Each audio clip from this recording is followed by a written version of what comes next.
Hey YouTube, thanks for stopping by. So this weekend was the Justice for J6 rally at the Capitol. We had a whole bunch of people up there that were protesting for the people who are still locked up from the January 6th attack on the Capitol. And it went about as expected. I don't know if you've seen any of the footage yet. There were a couple of people that were live streaming the event. One YouTuber, Dylan Burns, was up there. He was interviewing people on the ground. His footage should already be up. I'll try and link him in the description.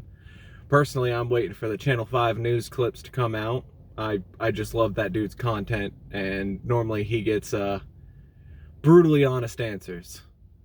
But anyway, I'm not surprised at how few people showed up to that. Before it happened, I want to say probably the week or two prior, there was a lot of chatter. Really prominent figureheads in the GOP, the right wing, and former President Donald Trump were saying that it was going to be a false flag operation. And don't show up, it's a false flag. Now, a word gets thrown around a lot. Just in case you don't realize what that means. Essentially, it's doing something bad disguised as someone else so they take the blame. So a really good example of this is when we were in conflict with Cuba in the 60s, we painted some of our airplanes to look like their Air Force. And that's just so if anything were to happen with them, if anybody were to see it, they'll just think, oh, they're Cubans. It's a false flag. It's making it seem like you're someone else. Isn't it really interesting that they say it's a false flag and this is the event where no one got arrested? I thought that was funny. The other part of this that I think is something to note is I saw someone refer to the main speaker there as attempting to gaslight the nation by saying this isn't about Trump or this wasn't about the election results. It's all about just having people properly processed through the courts. Now, whether you can say that gaslighting worked on me or not, there's a part of me that kind of understands that. Depending on the types of charges these people have, there's no point in holding anybody at simply just because they're political affiliations or anything like that. If someone has a trespassing charge on federal property, then they should be charged that way.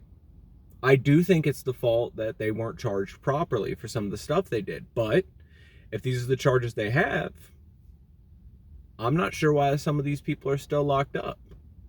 Now, you could also look at that as maybe the law should be a little bit different. Trespassing on federal property is one thing when it's, say, 1 a.m, you're a little bit drunk and just wandering around and happen to wander into somewhere you shouldn't be. Yeah, I'll call that trespassing.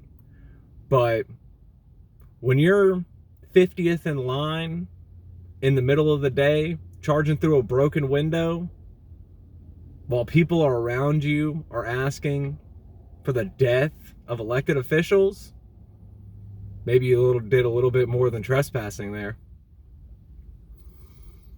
I don't think protesting is a bad thing, by the way. I don't want anybody to have that kind of thought.